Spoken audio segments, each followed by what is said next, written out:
Assalamualaikum warahmatullahi wabarakatuh. Alhamdulillahirabbil alamin. Wassalatu wassalamu ala asrafil anbiya'i wal mursalin wa ala alihi wa sahbihi ajmain, amma ba'd. Alhamdulillahirabbil alamin. Segala puji hanya milik Allah Subhanahu wa taala, Tuhan sekalian alam.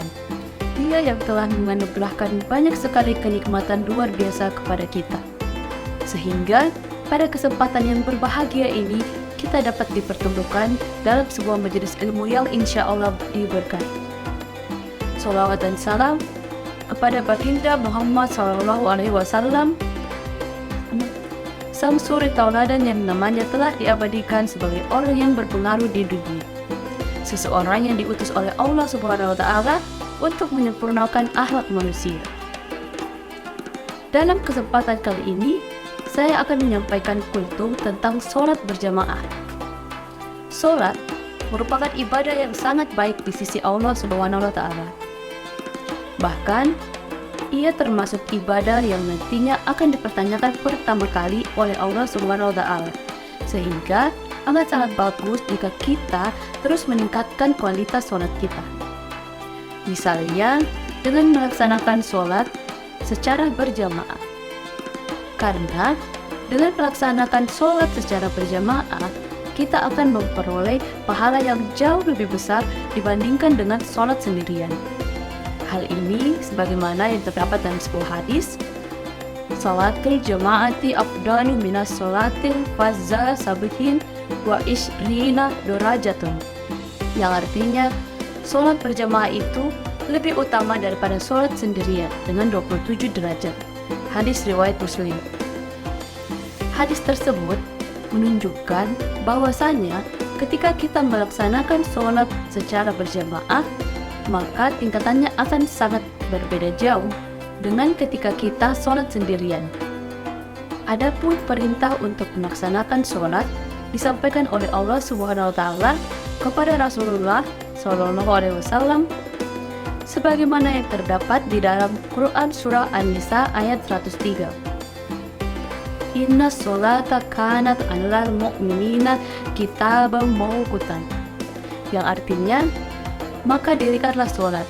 Sesungguhnya sholat itu adalah kewajiban yang ditentukan waktunya atas orang-orang yang beriman. Quran surah An-Nisa ayat 103. Selain dalil di atas, masih cukup banyak dalil lain yang menunjukkan akan penting dan seharusnya kita melaksanakan sholat secara berjamaah.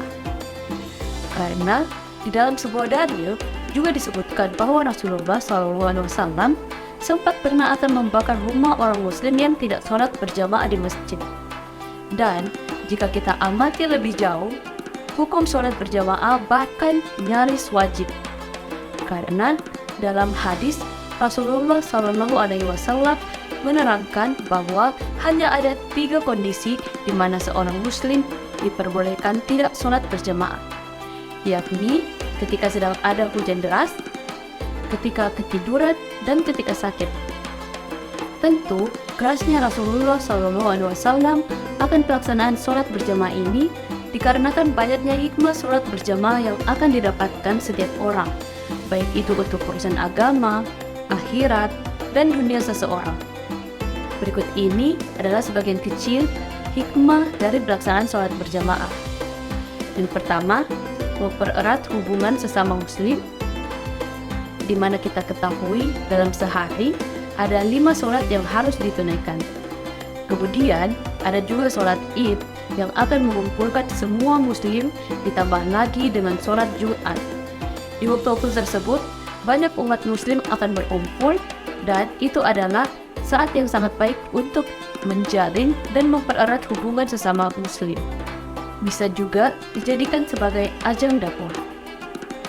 Selanjutnya yang kedua, memperlihatkan kemuliaan umat muslim.